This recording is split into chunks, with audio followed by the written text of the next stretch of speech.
જય શ્રી કૃષ્ણ. સ્વાગત છે તમારું આજના અમારા નવા બ્લોગમાં. નાહી ધોઈને મસ્ત રેડી થઈ ગઈ છું, કારણ કે આજે મારે ઉપવાસ છે પૂનમનો. ભગવાનની સેવા પૂજા પણ કરી લીધી છે આપણે. અને રુદ્રભાઈ હજી સૂતા છે, કારણ કે એને સાંજનો ટાઈમ છે ટ્યુશનનો. અને આયુષીબેન સ્કૂલે ગઈ છે. અને બસ જો ચા થઈ ગઈ છે મારી રેડી. આજ તો ઉઠીને પહેલાં મેં ચા જ મૂકી દીધી હતી. નાવા ગઈ, નાહીને આવીને પછી ભાતનું પાણી મૂકી દીધું છે. મગ હતા, સ્પ્રાઉટ મગ બનાવવાના છે આપણે આજે.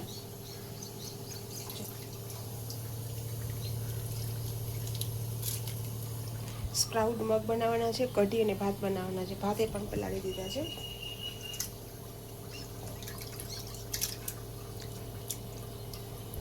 ભાત પલાળી દીધા છે, મગ પલાળી દીધા છે, ભાતનું પાણી મૂકી દીધું છે, અને આપણી ચા પણ રેડી થઈ ગઈ છે. અને ચલો ફટાફટ આપણે ચા પી લઈએ. મારે તો આજે ઉપવાસ છે એટલે ખાલી ચા જ પીવાની, નાસ્તો તો કરવાનો નથી. એટલે ચા પી લઈએ. ચા પીને પછી માંડીએ રોટલી.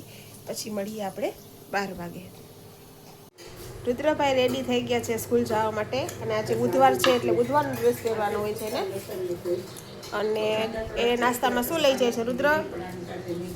ચીઝ પરાઠા.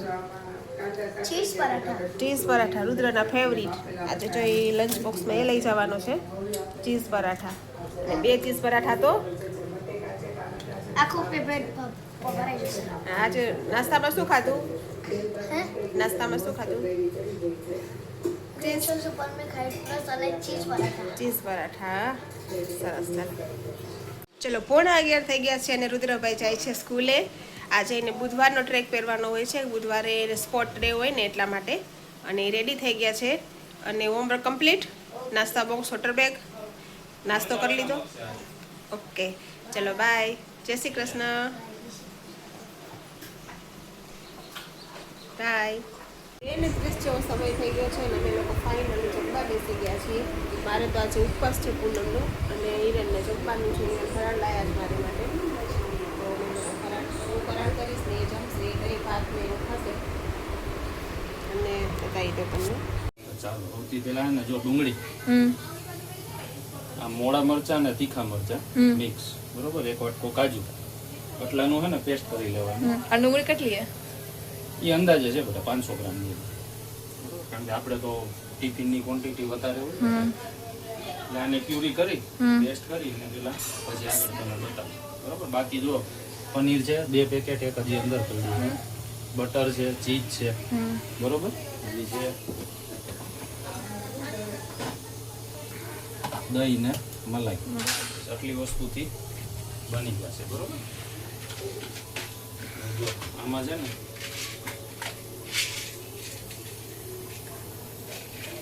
ચાર 5 લવિંગ,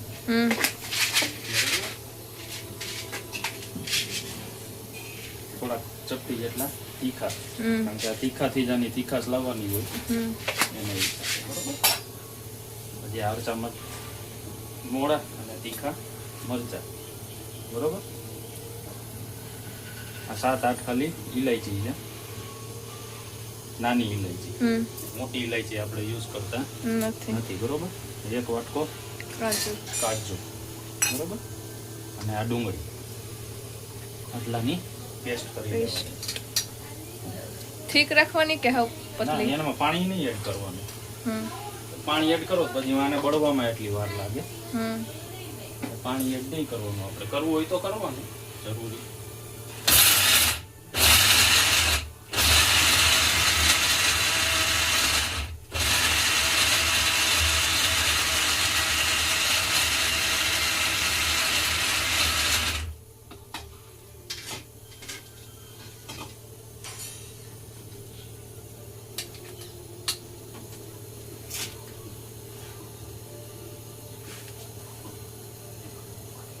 ચાલો, એડ કરી અને મસ્ત પ્યુરી કરી લ્યો, બરોબર.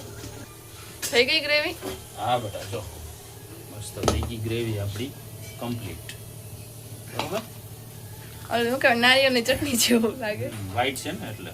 હવે જો ઓઇલ, આપણું સિંગ તેલ અને અડધું પેકેટ બટર,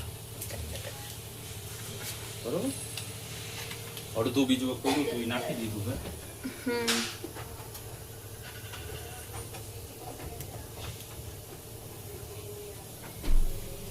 બસ આ બટર એમાં એડ.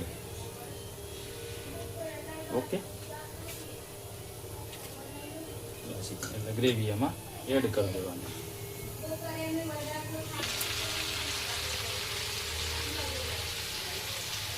તેલ ને ઓઇલ બટર ગરમ થઈ ગયું છે. હવે ગ્રેવી રહી ને એને ધીમે ધીમે એડ કરી દેવાની.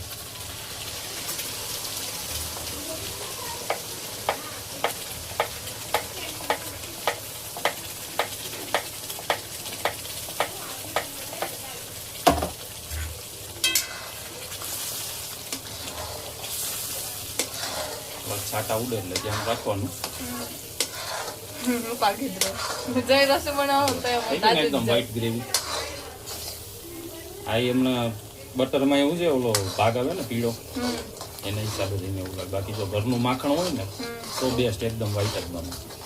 તમે મસાલા નાખો તો રેડ નહીં થઈ જાય? મસાલા કઈ ના નાખવાનું, નહીં લાલ મરચું નહીં નાખવાનું, કશું નહીં. તીખાશમાં આવી ગયું ને હા, કાળા મરી અને લીલા મરચા, નહીં હા થાય એની એટલે. તીખાશ આવી ગઈ. કલર વાળી કોઈ વસ્તુ નહીં નાખવાની એમાં, તો જ વ્હાઈટ થાય ને. નહીં તો ભાઈ આપણને ઓર્ડર કોણ આપે વ્હાઈટ નું કઈ કલર વાળું નાખી દઈએ? ફ્રોડ કરે. ના ના સાવ ઈઝી છે પણ આમાં ધ્યાન રાખવું પડે. કારણ કે આમાં શું હોય ગ્રેવી પાકે ને એ ખબર ન પડે. કલર વાળું હોય ને તો એમાં ખબર પડી જાય તરત. આમાં ખબર ન પડે આપણને. બસ એમ થોડી વાર ઢાંકી અને જો ગ્રેવી છે ને પાકી ગઈ છે કમ્પ્લીટ. જો દેખાય સાઈડમાં તેલ ને બટર છોડી દીધું છે. હવે અહીંયા છે ને આપણે એમાં નાખશું ક્રીમ.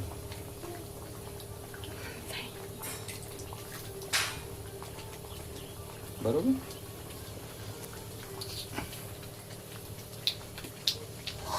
મિક્સ કરી લેવાનું. ગેસ ધીમો રાખવાનો. હવે એકદમ વ્હાઈટ થઈ ગઈ. થઈ જશે.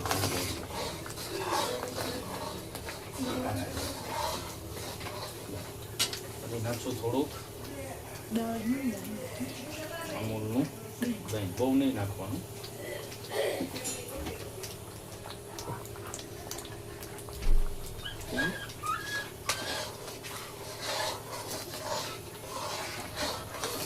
મને કાજુ એમનો લુખા ન ભાવે પણ કાજુ પનીર બહુ ભાવે.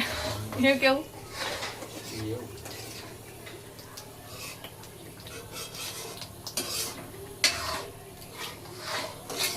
થઈ ગયું. થોડીક વાર એને પાછું પાકવા દઈએ. જો આ થઈ ગયું. આમાં છે ને ચીઝ ક્યુબ મને દે ને થોડું. નહીં તને નહીં મળે. થોડુંક તો દ્યો. એ આટલો નહીં કટકો. મળે. આની માટે જ બેટા આ માપનું આપી દો.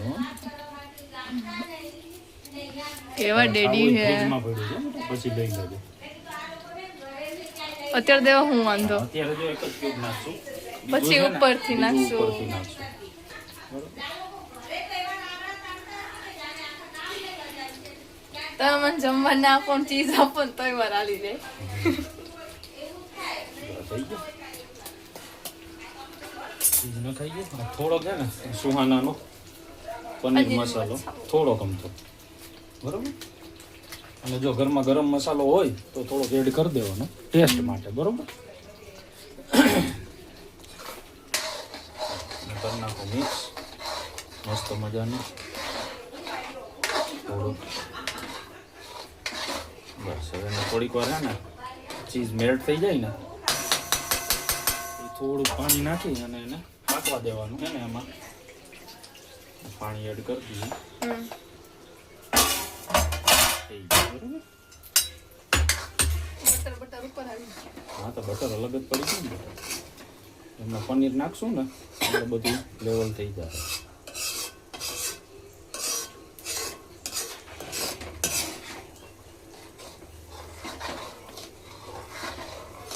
પનીર કબ ડાલોગે?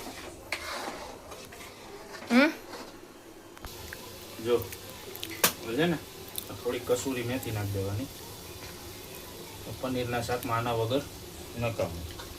બરોબર. અને પછી આ પનીર રહ્યું ને 2 પેકેટ એડ કરી દેવાનું. પનીર 2 પેકેટ એડ કરી દઈએ.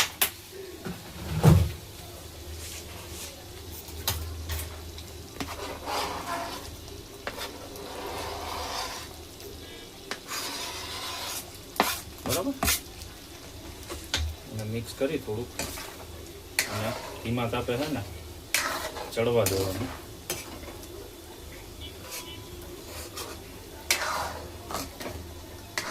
પાકવા દો હવે, બરોબર. જો હવે આ મોસ્ટ ઓફ પાકી જ ગયું છે કમ્પ્લીટ, બરાબર. જો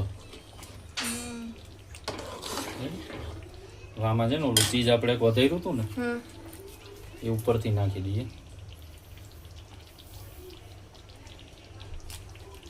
એટલે એ મેલ્ટ થઈ જાય અને ચીઝનો બટરનો ટેસ્ટ આવે.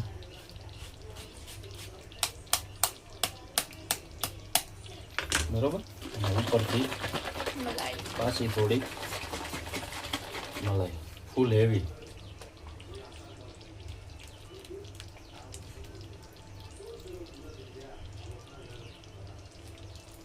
રેડી. 5 મિનિટમાં ઓકે છે આપણું વ્હાઈટ પનીર. તોરું પનીર. ઓકે, ચાલો તો પછી હમણાં તને ટેસ્ટ કરાવું ને પછી મને કહેજે અને તમને બધાને પણ કેવું લાગ્યું એ જણાવજો અમારી રેસીપી. અને જમવું હોય તો ઘરે આવી જાજો. સબસ્ક્રાઇબ. ચલો 8:30 જેવો સમય થઈ ગયો છે. ટિફિનનું કામ પતી ગયું છે, ઘરનું કામ અડધું બાકી છે, અડધું થઈ ગયું છે, ઘરની પણ રસોઈ થઈ ગઈ છે. અને બસ જો હવે હું જાઉં છું ટિફિન આપવા. નીચે ટિફિન આપીને આવું પછી જે વધારાનું કામ છે એ બધું આપણે કરીએ. તો મળીએ પાછા જમવા ટાઈમે. ચલો 10 ને 10 જેવો સમય થઈ ગયો છે અને અમે લોકો બેસી ગયા છીએ જમવા. આયુષબેન કેરી ખાય છે, રુદ્રભાઈ ચટણી કાઢે છે અને હું તમને મેનુ બતાવી દઉં. ચલો પનીરનું સબ્જી છે, વ્હાઈટ પનીરનું, પરોઠા છે, છાશ છે, કેરી છે, આ સમોસા, આ ચટણી. ચલો મારો ઉપવાસ છે એટલે ફટાફટ આપણે જમી લઈએ. લોકો આવી ગયા છે નીચે ને રુદ્રભાઈ રમે છે બેટ બોલ. બેટિંગ વાહ કરે છે. ક્યાં વયો છો બોલિંગ વાળો? બોલિંગ તો આમ બરાબર બેટિંગ અહીંયા. ચલો અમે લોકો આવી ગયા છે અમારી ટુડકી હારે. જય શ્રી કૃષ્ણ. શું બનાવ્યું તો સારું સારું હશે ને મહેમાન આવ્યા તો? બરેલા રીંગણ એટલે તો રીંગણ એ આપણે કીધું ઓછા પડશે. તમને મોકલ્યા મેં તો લઈને આયા રીંગણ. શું કરવું એ જ બનાવી દીધું. મેં આ લોકોને કીધું કે પછી ખાતું હોય એ બનાવી સારું, પછી આપણે બનાવીને એ લોકો ન ખાતા હોય એટલે જ તો સીધું બનાવી ભૂખા રહે ને આપણે બધું પડ્યું રહે. પેલે દિવસે ચિકન લાવે થોડું થોડું આટલું આટલું એક ચમચી ખાધું બધું ચિકન એમને નાખી દીધું મેં. પછી જાય નહીં એટલે બગડી છે પછી. એટલે પછી એ લોકોને પૂછીને જે ભાવતું હોય એ બનાવી દે. ચાલો શું બીજું? આ રીંગણ જાજા લાવ્યા હતા એ રે ને તો મને કે અડધા એને આપી દીધો, અડધા આપણે રાખ્યા. આ તો ઓલા દિશાનના મમ્મી છે ને એને અડધા આપી દીધા. મેં કીધું બે થોડા થોડા આપી દે, અચવાઈ જાય. અહીંયા તું બ્લોગ જોવેશ અમારા? બ્લોગ જોવેશ તું અમારા? કેમ? ચલો આજે બીજો દિવસ છે તો પણ જો રુદ્રભાઈનું કામ ચાલુ છે અમારે. પુઠ્ઠા ચડાવવાનું. 4 દિવસ થશે. હા, અને આયુષીબેન નામ લખે છે બધાના. એના ડેડી છે એ પુઠ્ઠા ચડાવે છે અને રુદ્રભાઈ છે ને સ્ટીકર લગાવે છે. ક્योंकि આ કડકડી છે ને આમાં રેની ચોકડી એમાં અંદરના નામ લખતો હાલશે. એમાં અંદર નો લખાય પછી અંદર નો લખાય, પ્લાસ્ટિક લગાવ્યો. સરસ. ચલો તો 11:30 જેવો સમય થઈ ગયો છે અને હું કરું છું મારા બ્લોગનો એન્ડ. તો તમને આજનો મારો બ્લોગ કેવો લાગ્યો એ લાઈક કરજો, શેર કરજો અને કોમેન્ટ કરજો. અને જો મારો ચેનલમાં તમે નવા હોવ તો સબસ્ક્રાઇબ કરવાનું ના ના ભૂલતા. ભૂલતા. અને આજે પપ્પાએ મસ્ત પનીરનું શાક બનાવ્યું હતું. તેની રેસીપી મમ્મીના YouTube ચેનલમાં આપેલી છે, આવેલી છે. તો તમે અવશ્ય જરૂરથી જોજો. જોજો અને અવશ્ય અમારા ચેનલમાં તમે મુલાકાત લેજો. અને મળશું કાલના નવા લોક સાથે. ત્યાં સુધી બાય, ગુડ નાઇટ. જય શ્રી કૃષ્ણ.